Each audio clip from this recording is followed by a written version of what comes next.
मुल्तान में हुआ एक अफसोसनाक वाकया। मुल्तान में एक हस्बैंड ने अपनी बीवी को, हामला बीवी को कत्ल करवा दिया, सिर्फ इस वजह से कि वो दूसरी शादी करवाना चाह रहा था, लेकिन उसकी बीवी ने इस चीज की इजाजत नहीं दी और उनका 4 साल बेटा भी था। ये वाकये की डिटेल आज के इस व्लॉग में मैं आपके साथ शेयर करूंगा। अस्सलाम वालेकुम, मैं हूं रिजवान अली, आपकी खिदमत में हाजिर हूं और आप देख रहे हैं मेरा डिजिटल चैनल। मुल्तान का एक इलाका है, वहां पे ये अफसोसनाक वाकया पेश आया। एक शादी करवाने की खातर, दूसरी शादी करवाने की खातर, जो कि हसीब नामी शख्स है, वो अपनी हामला बीवी को कत्ल करवा देता है। वो चोरों के हाथों में कत्ल करवाता है। इस तरह कत्ल की वारदात डाली जाती है कि ये ना पता चले कि ये कत्ल है कि या डकैती है। पढ़ी लिखी ये फैमिली है। हसीब जो है वो भी सरकारी मुलाजिम है और जो उसकी बीवी है वो भी प्रोफेसर है।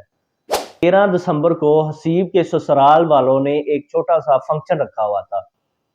हसीब अपनी बीवी को लेता है और उसका 4 साल बेटा है वो भी साथ है। वो एक गाड़ी में बैठते हैं और फंक्शन के लिए रवाना हो जाते हैं। जब फंक्शन से देखने के बाद, जब वो फंक्शन देखते हैं उसके बाद वो वापस आ रहे होते हैं घर, तो वो जो 4 साल बेटा था वो अपनी माँ की गोद में बैठा हुआ था। थोड़ा सफर करने के बाद एक बाइक वाला उनके सामने आता है और बाइक रोकता है। उसके बाद वो गन निकालता है और ड्राइवर सीट की दूसरी साइड की तरफ वो आके औरत जहां पे बैठी होती है वहां पे आके वो गन सीधी कर देता है। शीशा थोड़ा सा नीचे था। उसने कहा जी जो कुछ है वो निकाल दो। सबसे पहले तो जो औरत थी उसने क्या किया, अपने बच्चे को पीछे वाली सीट में फेंका कि मेरे बच्चे को कुछ ना कह दे। माँ थी, जाहिर सी बात है, तो उसने पहले अपने बच्चे को सेव करना था। उसके बाद चोर ने ये कहा कि जो कुछ है वो निकाल दो। कीमती सामान और कुछ पैसे निकालने के लिए वो अपना पर्स पकड़ती है। वो टेंशन की वजह से जो पर्स होता है वो नीचे गिर जाता है। जब वो नीचे गिरता है तो चोर ये समझता है कि पता नहीं ये मेरे साथ कुछ करने लगे हैं, तो वो क्या करता है, वो गोली चला देता है।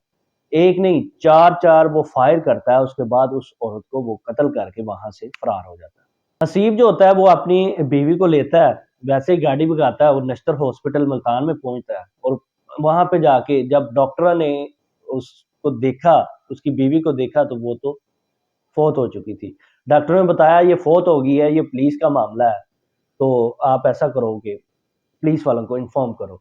जब पुलिस पहुंची और हसीब ने अपनी ही मुद्दत में एक एफआईआर दर्ज करवा देता है कि ये हम रास्ते में आ रहे थे और एक डकैत आया, उसने हमें गोलियां मारकर मेरी बीवी को कत्ल करवा दिया।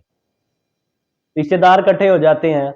हसीब भी नॉर्मल रूटीन में, जैसे कोई गम होता है बंदे को, तो वो भी रोता धोता अपना टाइम गुजारता है। उसके बाद पुलिस अपनी कार्रवाई स्टार्ट करती है।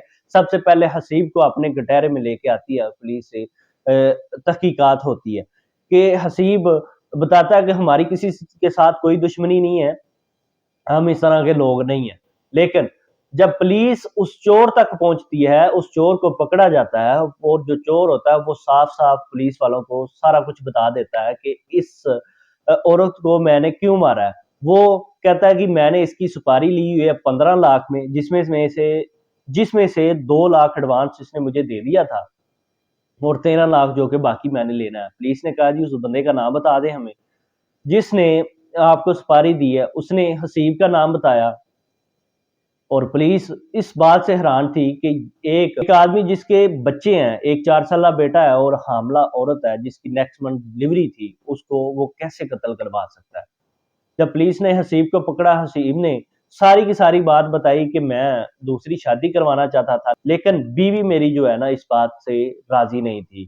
चंद महीनों से हमारे दरमियान इस तरह की तलह कलामी चल रही थी कि हम एक दूसरे को, मैं अपनी बीवी को ये मना रहा था कि आप मुझे इजाजत दे दो, मैं दूसरी शादी करवा लूं, लेकिन वो इस बात से राजी नहीं थी।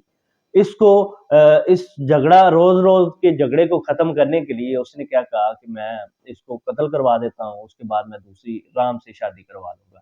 अब ना तो रही पहली बीवी, अब ना तो रही दूसरी बीवी, और जो जायदाद थी वो भी किसी के काम नहीं। इस तरह की वीडियो देखने के लिए मेरे चैनल को सब्सक्राइब करें। अल्लाह हाफ़िज़।